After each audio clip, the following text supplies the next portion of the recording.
Dans le cadre de ma thérapie, comme on s'attaque frontalement à un symptôme, la phobie dans mon cas, j'ai l'impression qu'une partie de moi résiste et ne veut pas enlever la phobie, car elle est comme un filtre, entre guillemets, qui m'aide à réguler mes angoisses. Si je l'enlève, alors plein d'angoisses remontent. Alors, je pense que quand on entend ça, même en tant que psychologue, hein, alors on est habitué à ce genre de mécanisme, mais c'est très surprenant. On se dit, mais elle a une phobie, c'est quelque chose qui est super handicapant, mais en même temps, elle y voit une fonction.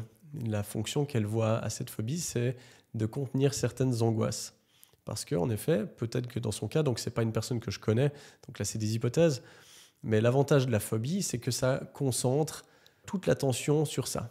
Et c'est souvent des phobies, elles sont souvent assez irrationnelles. On va avoir super peur des serpents alors qu'on vit en Suisse et que il y a très peu de chances qu'on en croise. Si on en croise, il y a très peu de chances qu'il soit dangereux.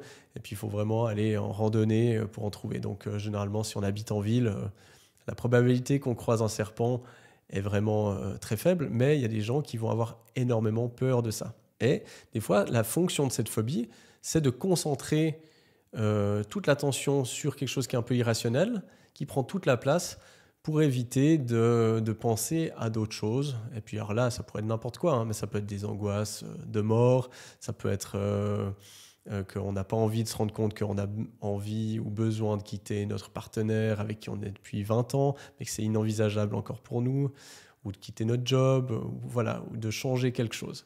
Donc ça, il peut y avoir, là, dans cet exemple-là, c'est une phobie, mais il pourrait y avoir plein d'exemples, surtout dans le domaine anxieux, où ça a cette fonction. Ça peut être aussi, tout d'un coup, on est hypocondriaque, on va être super focalisé sur des symptômes. Est-ce que j'ai une maladie? Souvent, ça cache d'autres angoisses. Et puis, la fonction de ça, c'est que comme ça nous évite de penser à autre chose.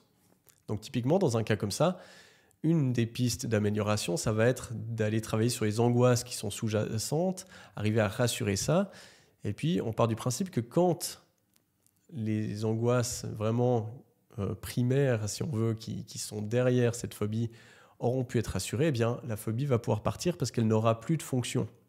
Et donc ça, c'est vraiment notre job de psychologue, c'est d'arriver à trouver un moyen, soit de rassurer des angoisses, soit de remplir des besoins pour que le symptôme n'ait plus besoin de le faire et du coup, il devient inutile et là, on est capable de s'en séparer.